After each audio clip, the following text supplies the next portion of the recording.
المتحابون بجلالی.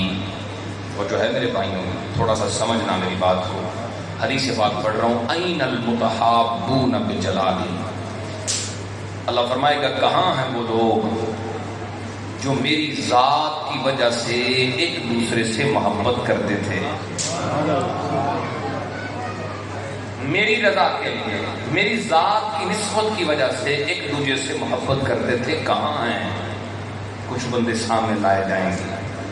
اللہ فرمائے گا الیوم اذلھم بذلی یوم لا ذل الا ذلی.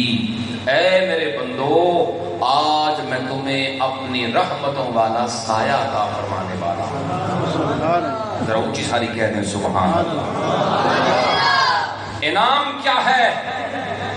اللہ کے بندوں سے اگر عقیدت ہے اور اللہ کے لیے عقیدت ہے. حدیث ہے، حضور فرماتے ہیں کہ بندہ حاضر ہوا، وہ جو ہے نا جلدی جلدی حدیثیں پڑھ رہا ہوں. ایک شخص نے پوچھا حضور، ایک بندہ کسی دوسرے اللہ کے بندے سے محبت کرتا ہے مگر کبھی اس سے ملا نہیں. آج غوث اعظم کی محبت دل میں بٹھا کے سجا کے بیٹھے ہیں، داتا پاک کی محبت، حضرت خواجہ اجمیر کی محبت، اعلیٰ حضرت بریلوی کی محبت، جو اولیاء اور اکابر امت کی محبت اپنے سینوں میں رکھے ہوئے بیٹھے ہیں، شادی کی محبت، سادات کرام کی عقیدت. انعام کیا ہے؟ کچھ سے ملے کچھ سے نہیں ملے.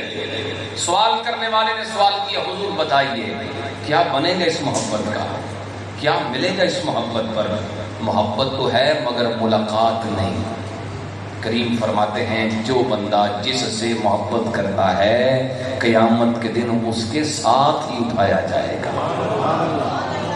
یہ کم انعام ہے، یہ کم انعام ہے کہ قیامت کے دن اگر حشر ہو تو غوث اعظم کے قدموں میں حشر. آپ بولتے نہیں، پتہ نہیں کیا ہے، اونچی آواز سے کہیے سبحان اللہ. میں چاہتا ہوں مل کے ہم ذکر کریں، ذکر اہل بیت اطہار کرنا ہے. آخر میں امام علی مقام امام حسین کی بارگاہ میں خراج پیش کرنا ہے. بھرپور توجہ.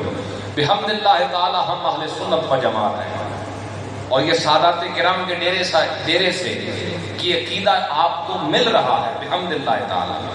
اہل سنت عقیدہ کیا ہے؟